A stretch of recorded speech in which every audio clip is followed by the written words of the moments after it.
मुनी साहब, एक और चीज़ मैं समझना चाह रही हूँ, ये जो बाइडेन की तरफ से आपने अपनी बात को रख दिया, लेकिन प्रधानमंत्री नरेंद्र मोदी के ओपनिंग रिमार्क से आप क्या समझ पाए हैं? उनका इशारा किस तरफ था कि हम तटस्थ हैं? उन्होंने रशिया का जिक्र तक नहीं किया सर।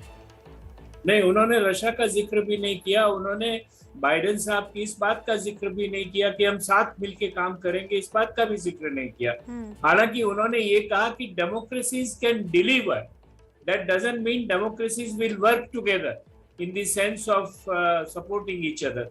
ऐसा कोई इंडिकेशन उन्होंने नहीं दिया है। उनका साफ जो थ्रस्ट है उनके बयान का वो यही है कि हम अपने इंटरेस्ट को देखते हुए शांति चाहते हैं।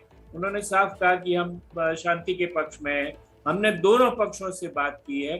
हम एक मीडिएशन का लफ्ज उन्होंने नहीं कहा, लेकिन बातचीत दोनों में करा के दोनों में शांति लाने का कोई काम होगा वो हम करेंगे।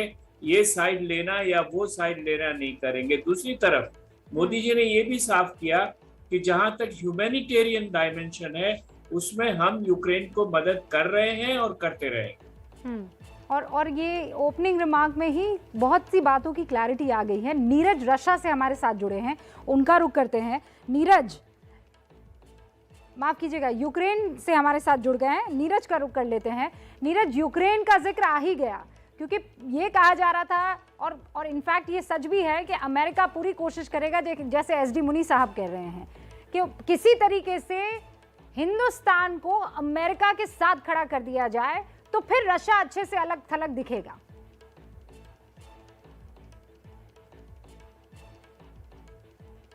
बिल्कुल रूबिका, ये जो बातचीत हुई है, चाहे हम लोग आज देख रहे हैं प्रधानमंत्री मोदी की अमेरिकी राष्ट्रपति से या फिर 2+2 मीटिंग जो हो रही है दोनों देशों के विदेश मंत्री और रक्षा मंत्रियों की, ये खास तौर से इसीलिए हो रही है कि यूक्रेन, मेन मुद्दा यूक्रेन ही है। आप मिलिट्री सहयोग तो बाद की बात करेंगे, जो हमारा भारत का अमेरिका के साथ है, चाहे हम लोग वेपन्स लेते हैं उनसे, चाहे तोप लेते हैं, चाहे फाइटर, चाहे ट्रांसपोर्ट एयरक्राफ्ट लेते हैं, चाहे टोही विमान लेते हैं, P-8I लेते हैं, वो सब बाद में। अभी सिर्फ फोकस जो है वो यूक्रेन के ऊपर है कि भारत किस तरह से रूस से जो है वो संबंध जो है अपना कहीं ना कहीं खत्म करे। किसी तरह से जो युद्ध, हालांकि भारत युद्ध को सपोर्ट नहीं कर रहा, लेकिन रूस को भी कहीं ना कहीं सपोर्ट कर रहा है, ये अमेरिका नहीं चाहता है।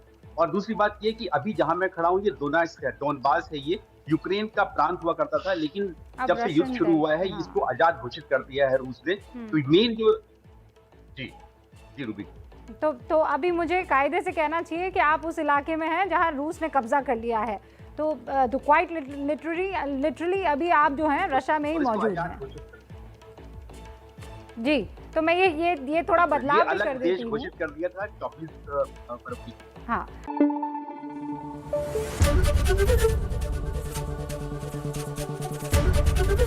ABP न्यूज़ आपको रखे आगे।